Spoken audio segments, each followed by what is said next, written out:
us, I think Jerry Lawler would pretty much be unemployed. I don't know. I just don't.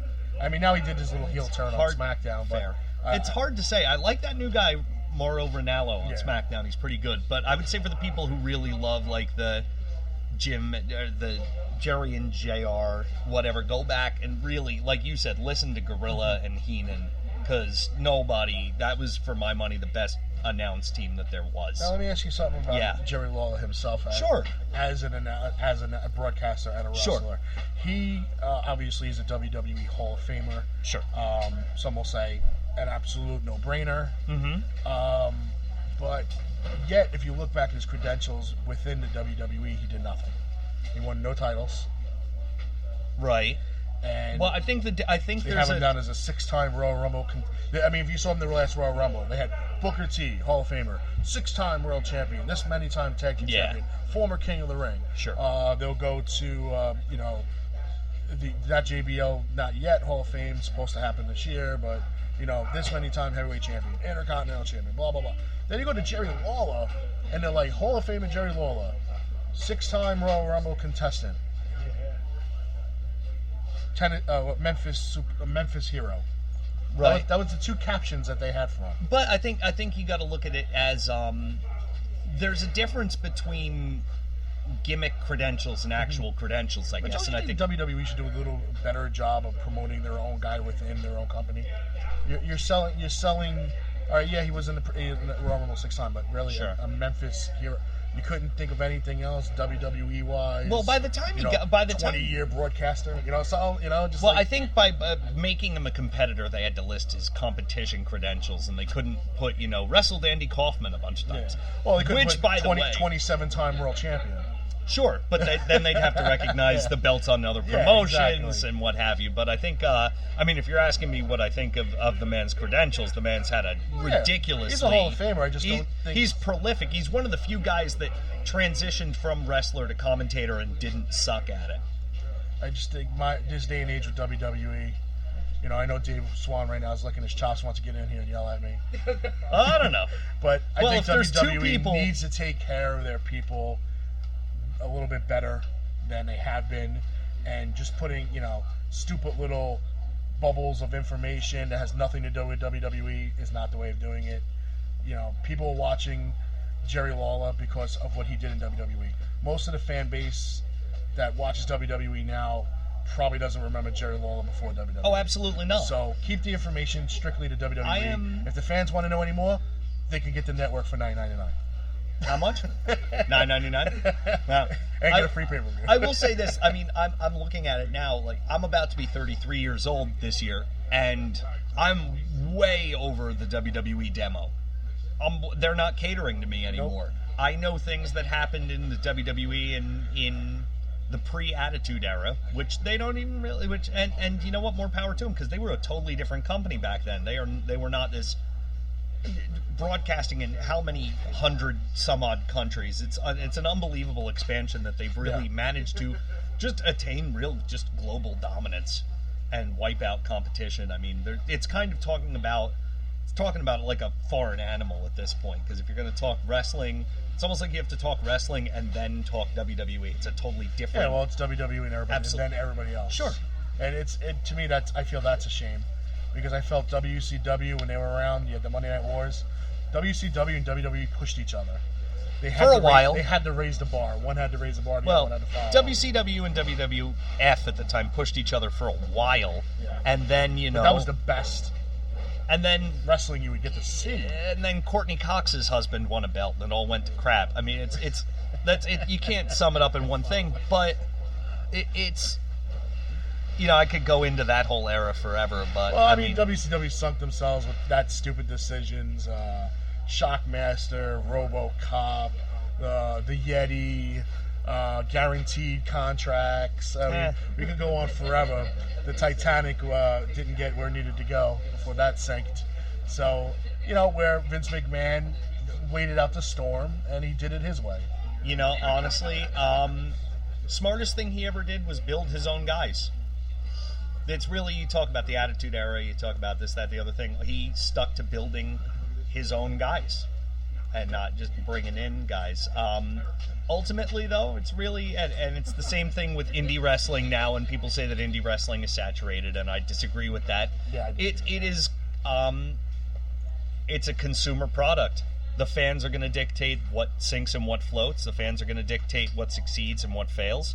And if you're a promotion that puts out a product that's fan-centric, like I believe UWA Elite is, perfect example, here's what I've said, Kev. There are a lot of places that are running now. I mean, there's dozens of promotions just in the tri-state, right? You can go see 3, 4, 5 different shows on any given weekend and see the same guys. Yeah. And that's not a bad thing, because I think that the cream should rise. I think that the guys, the wrestlers, the workers, for lack of a better word, it's tough. They're driving all over the place to make a buck here and $2 there or whatever. I mean, and spending they're spending their pay on gas. They should have the opportunity to work as much as they can. So it's up to the different promotions to give you a reason to go see them. Right. And I think that's what Dave and UWA Elite really has done, is they're very fan-driven, they're very branded, they're very focused on story, which as I'm a writer and a marketer, and that I appreciate a lot is UWA Elite. If you go to the show, you're going to see good wrestling, but they're going to tell you stories. They're going to give you a reason to get emotionally invested, give you a reason to keep coming back. It's not just putting on 9 random matches with very good talent, but there's very good talent all over the place. We live in the tri-state area. We're very lucky. We're very lucky to have some of the best of the independents here. I agree with that 100%. So where I think Dave is smart, where I think that he's kind of separated himself from a branding perspective, just talking about straight business, is that you come to his shows, you see a story. You see great wrestling, but you see stories told to you. You have a reason to come back the next month. You have a reason to pick a guy or two and get invested in what they're doing and the path that they're taking in their career, and keep coming back. Which is why I get excited every time a new season starts, because it's for a place like UWA, it's an opportunity for new stories to get told, for rivalries to get furthered, and it's not just a different show with different stories every time you come back. There's a continuity there that I really appreciate. And I'm unfortunately, I'm missing this show on the 6th. I'm going to be in San Diego. Oh. And I was kind of interested to see some of these storylines continue. I wanted to see, the Brandon the Bull cashing in his contract, winning the tag team titles, and now having to defend them. Yeah, possibly the most selfless thing that anyone in UWA Elite has ever done.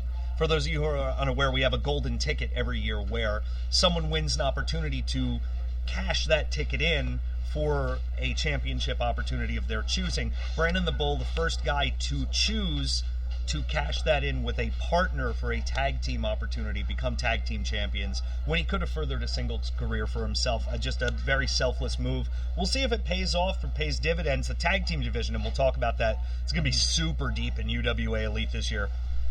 Between the Unstoppables, between the Rogues, Kentucky Bred, tag team trios there, the Bro Teen Pack, the debuting Glitz and Glamour. It's going to be a big, big year for the tag team division in UWA Elite.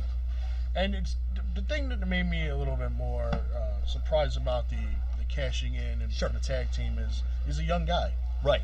A lot of these young guys, they think... Well, they tell you he's a young guy. When Bull takes his mask off, he's actually 64. Yep. Actually 64.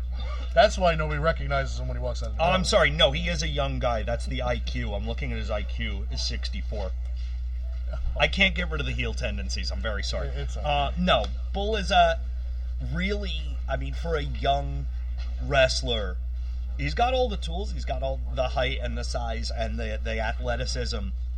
But, like I said, the selflessness, that maturity at a young age is something that you don't usually see. This is a very ego-driven business, and for Bull to put his ego aside and do something for the betterment of him and his best friend John Rome was a pretty great thing and unique thing to see in pro wrestling.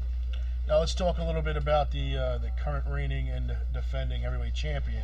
Sure. For UWA Elite, a guy that I'll honestly say I was very down on when I first started coming to UWA. I know that, and you know what? Why I give you credit for that is because You always, and why I like coming on your show and why I like listening to your show, is you don't pretend that things you've said on past shows don't exist. Right. You know, there's a lot of guys I never said that. Well, we got it on tape.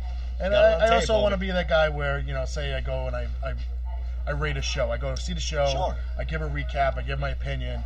And then someone else goes to the next show. They watch it, and they're like, what the hell were you watching? Like, are you serious? Yeah. So I try to be honest, but at the same time, Absolutely. I hope all the wrestlers know that I'm 100% in everybody's corner behind them, wanting to get better and better and better. Absolutely. And you know what? Sometimes, as my mother always used to say, constructive criticism goes a long way. Yeah. I know.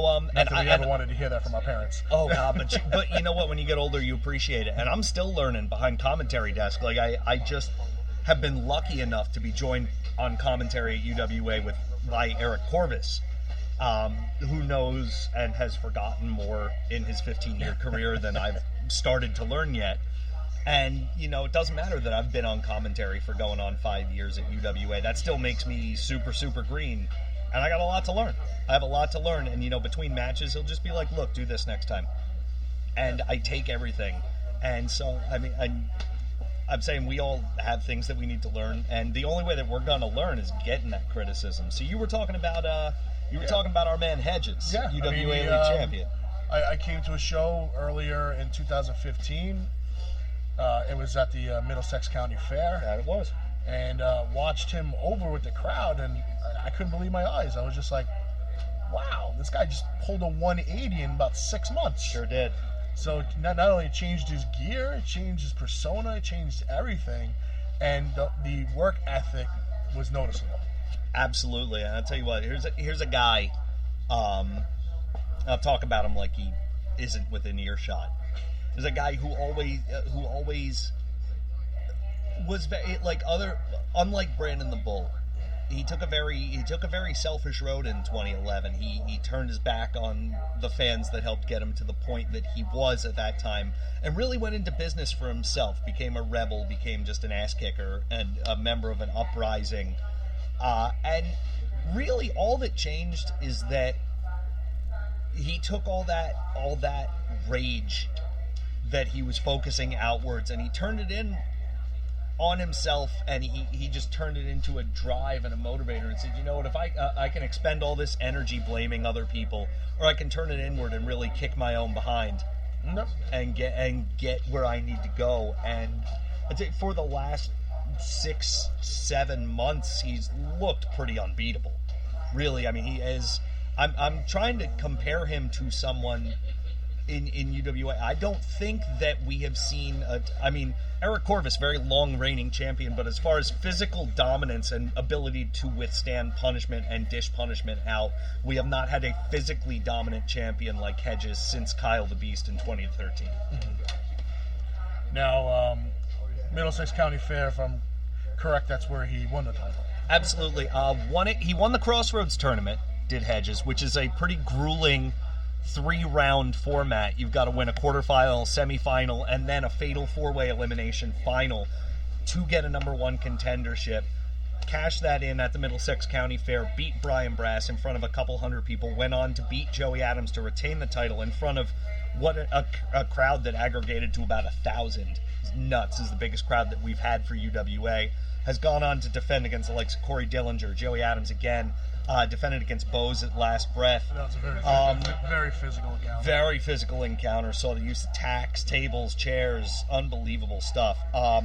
Now dealing with the fight of his life, and he doesn't even know against who. He got, I don't know if you've seen the footage, got run down during the off-season. At first we thought it was a freak accident, got hit by a car in a parking lot, walking out of training to his car, and finally patched up, not cleared to wrestle at Setting the Standard, but he will be there, and apparently the person who has assaulted him has promised to be there as well, so we'll find out, hopefully, who this is if they're man enough to show up.